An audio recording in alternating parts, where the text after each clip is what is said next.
Hai, selamat datang di Mahasiswa Channel. Oke teman-teman, di video kali ini aku mau membahas materi tentang perubahan hormon pada kehamilan. Jadi mau membahas apa aja nih hormon-hormon yang selama kehamilan dia meningkat atau menurun dan apa aja efek yang ditimbulkan dari perubahan hormon tersebut. Sebenarnya tentang perubahan hormon ini sendiri udah pernah aku singgung di video sebelumnya, yaitu tentang perubahan fisik pada ibu hamil, tapi tidak secara fokus membahas tentang perubahan hormon. Nah, di video kali ini aku akan bahas secara khusus tentang perubahan-perubahan hormon. Nah, kemudian untuk teman-teman yang mau gabung di grup Telegram, bisa langsung klik link yang ada di description box. Di sana setiap harinya aku sering kirim soal latihan disertai dengan pembahasan. Jadi biasanya sebelum aku bikin video di YouTube, baik itu soal latihan atau materi-materi, aku selalu kirim soal-soal dulu di grup Telegram. Nantinya aku lakukan penilaian, aku lihat mana nih yang kira-kira teman-teman masih kurang paham materinya, itu yang akan aku bahas di YouTube. Nah, contohnya seperti ini ya, teman-teman. Ini aku kirim beberapa soal di grup Telegram, dan ternyata masih banyak dari teman-teman yang masih belum paham tentang hormon-hormon dalam kehamilan. Makanya di video kali ini aku akan bahas. Dan sebelum kita masuk ke materi, seperti biasa, jangan lupa untuk subscribe channel ini, komen, like, dan share supaya channel ini bisa terus berkembang. Oke, kita langsung aja masuk ke pembahasan materinya. Yang pertama, ada hormon progesteron. Hormon progesteron itu dihasilkan oleh korpus luteum dan secara bertahap dihasilkan oleh plasenta. Hormon progesteron meningkat selama kehamilan dan menurun menjelang persalinan. Nah, produksi maksimum hormon progesteron diperkirakan 250 mg per hari. Nah, untuk progesteron sendiri ini aktivitasnya selama kehamilan yang pertama menurunkan tonus otot polos yang berakibat pada biasanya ibu hamil itu akan merasakan mual. Kenapa? Karena motilitas lambungnya terhambat sehingga ibu bisa merasakan mual. Kemudian konstipasi. Nah, konstipasi ini terjadi karena aktivitas kolon menurun sehingga pengosongan berjalan lambat yang menyebabkan reabsorpsi air itu meningkat. Kemudian aktivitas menurun, tonus vesika urinaria dan ureter menurun menyebabkan statis urin. Yang kedua, tekanan diastolik menurun sehingga terjadi dilatasi vena. Ketiga, meningkatkan suhu tubuh. Keempat, meningkatkan cadangan lemak. Kelima, memicu overbreathing, yaitu tekanan CO2, arterial dan alveolar menurun. Dan yang keenam, memicu perkembangan payudara. Oke, selanjutnya adalah estrogen. Hormon estrogen pada awal kehamilan sumber utamanya adalah ovarium. Selanjutnya, estrogen dan estradiol dihasilkan oleh plasenta. Nah, output estrogen maksimum 30 sampai 40 mg per hari. Untuk aktivitas estrogen selama kehamilan, yang pertama memicu pertumbuhan dan pengendalian fungsi uterus, kemudian bersama dengan progesteron memicu pertumbuhan payudara, yang ketiga, merubah konstitusi kimiawi jaringan ikat sehingga lebih lentur dan menyebabkan serviks elastis, kapsul persendian melunak, mobilitas persendian meningkat. Yang keempat, retensi air, dan yang kelima, menurunkan sekresi natrium. Selanjutnya ada hormon kortisol.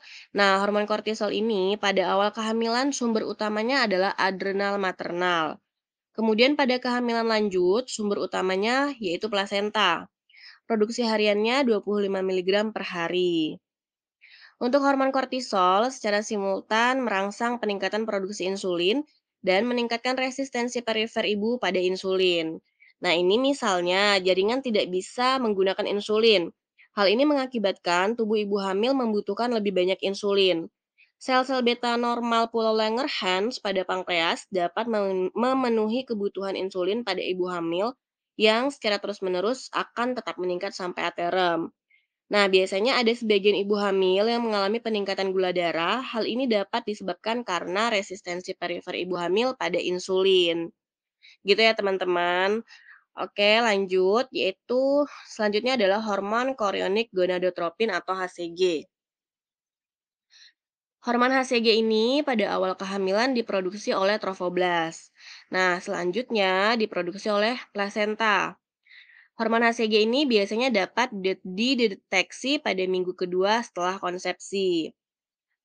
Untuk kandungan HCG pada ibu hamil itu sendiri, kadarnya tidak boleh dipakai untuk memastikan adanya kehamilan, karena kadarnya bervariasi.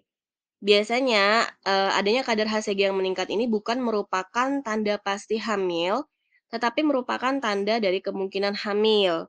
Nah, kadar HCG kurang dari 5 mili international unit per mililiter dinyatakan tidak hamil, dan kadar HCG yang lebih dari 25 mili international unit per mililiter dinyatakan kemungkinan hamil. Nah, perlu teman-teman ketahui ya, apabila kadar HCG rendah, maka itu biasanya tanda kehamilan ektopik, keguguran, dan kematian pada bayi. Dan jika kadar HCG-nya tinggi dari standar, biasanya merupakan tanda gemeli, sindrom Down, dan mola hidatidosa. Selanjutnya ada Human Placenta Lactogen atau HPL. Hormon HPL atau chorionic somatotropin itu terus meningkat seiring dengan pertumbuhan plasenta. Bisa menimbulkan efek laktogenik dan antagonis insulin. Antagonis insulin ini maksudnya gini ya teman-teman, biasanya seorang ibu hamil itu bisa saja terkena diabetes gestasional. Nah, diabetes gestasional itu terjadi ketika tubuh tidak mampu memproduksi cukup hormon insulin. Nah, insulin ini sendiri untuk mengangkut glukosa darah ke dalam sel. Jadi, ketika tubuh ibu hamil ini, mulai memproduksi hormon-hormon selama kehamilan, ada hormon yang justru menurunkan produktivitas dan efektivitas dari hormon insulin. Jadi ketika hormon insulin ini produksinya tidak cukup, maka glukosa dalam darah ini akan lebih banyak, sehingga kadar gula darahnya lebih tinggi daripada normal dan terjadilah diabetes gestasional.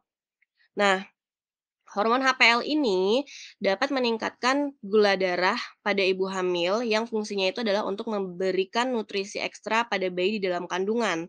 Tetapi selain untuk meningkatkan gula darah, juga ternyata menurunkan efektivitas tubuh ibu hamil terhadap insulin. Seperti itu ya, teman-teman. Oke, selanjutnya ada hormon relaksin. Nah, hormon relaksin ini dihasilkan oleh korpus luteum. Kadar tertingginya pada trimester 1 dan diduga berperan penting dalam maturasi serviks. Selanjutnya ada hormon hipofisis. Kadar hormon FSH dan LH menurun selama kehamilan. Namun, hormon prolaktin meningkat. Nah, biasanya hormon FSH dan LH ini justru meningkat pada saat seorang ibu atau seorang perempuan itu memasuki masa-masa menopause. Nah, hormon prolaktin ini menghasilkan kolostrum, dan pada saat menyusui, prolaktin dapat dihasilkan dengan rangsangan pada saat bayi menghisap puting susu ibu untuk memproduksi ASI. Lanjut hormon oksitosin. Hormon oksitosin berperan penting pada proses persalinan. Hormon ini memicu yang pertama melenturkan leher rahim dan menstimulasi puting susu untuk memproduksi ASI. Selanjutnya, hormon melanocyte stimulating hormone atau MSH. Nah, hormon MSH ini menyebabkan hiperpigmentasi pada kulit. Biasanya itu terjadi pada muka, leher, payudara, perut, aksila, dan lipat paha. Hiperpigmentasi pada wajah disebut dengan kolasma gravidarum, dan hiperpigmentasi pada perut pada garis tengah berwarna hitam kebiruan dari pusat ke bawah sampai simfisis disebut dengan linea nigra. Nah, oke teman-teman, ini tadi video pembahasan tentang perubahan hormon pada kehamilan. Semoga apa yang aku sampaikan ke teman-teman bisa bermanfaat. Dan untuk teman-teman yang bisa gabung ke grup, yang pengen gabung ke grup Telegram bisa langsung klik link yang ada di description box. Sampai jumpa di video selanjutnya.